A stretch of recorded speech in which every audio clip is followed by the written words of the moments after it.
Chicago has played a central role in American economic, cultural, and political history, and since the 1850s, the city has been one of the most dominant Midwest metropolises. Welcome to our animated history channel. This show presents, How did Chicago become the center of American Midwest? The Chicago area's recorded history begins with the arrival of French explorers, missionaries, and fur traders in the late 17th century, and their interaction with the local Potawatomi Native Americans. The mission of the Guardian Angel was established in 1696 by Father Francois Penet, but it was abandoned in 1700. In 1779, Jean-Baptiste Point de Souble, a Haitian, built the first permanent settlement at the mouth of the Chicago River. He left Chicago in 1800. In 1795, following the Northwest Indian War, Native Americans ceded the area of Chicago to the United States for a military post in the Treaty of Greenville. The U.S. built Fort Dearborn in 1803 on the Chicago River. It was destroyed by Indian forces during the War of 1812 in the Battle of Fort Dearborn, and most of the inhabitants were killed or taken prisoner. After the end of the war, the Potawatomi ceded the land to the United States in the 1816 Treaty of St. Louis. Fort Dearborn was rebuilt in 1818. In 1829, the area had a population of less than 100. Yankee entrepreneurs saw the potential of Chicago as a transportation hub in the 1830s and engaged in land speculation to obtain the choicest lots. On August 12, 1833, the town of Chicago was incorporated by northern businessmen with a population of 350. The modern city grew rapidly from real estate speculation and the realization that it had a commanding position in the emerging inland transportation network based on lake traffic controlling access from the Great Lakes into the Mississippi River Basin. In 1848, the opening of the Illinois and Michigan Canal allowed shipping from the Great Lakes through Chicago to the Mississippi River and the Gulf of Mexico. The first rail line to Chicago, the Galena and Chicago Union Railroad, was completed the same year.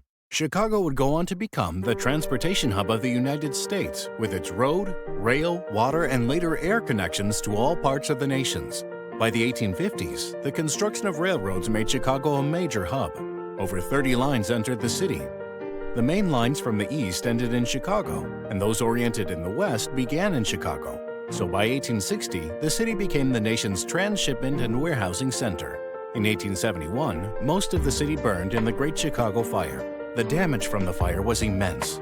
300 people died, 18,000 buildings were destroyed, and nearly 100,000 of the city's 300,000 residents were left homeless.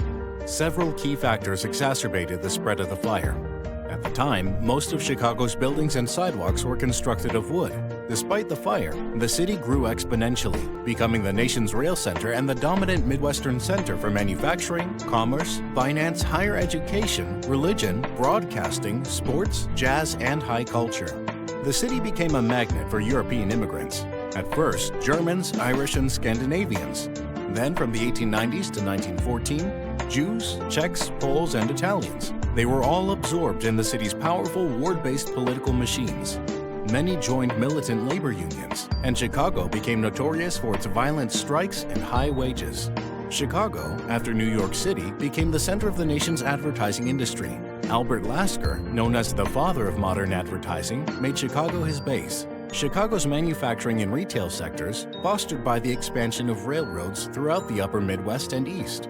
Large numbers of African Americans migrated from the South starting in the World War I era as part of the Great Migration. Mexicans started arriving after 1910 and Puerto Ricans after 1945. The Cook County suburbs grew rapidly after 1945, but the Democratic Party machine kept both the city and suburbs under control, especially under Mayor Richard J. Daley, who was chairman of the Cook County Democratic Party.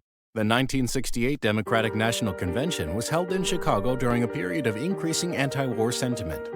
Large numbers of Vietnam War protesters converged on the city, and Mayor Richard J. Daley instructed his police to prevent any disruption of the convention.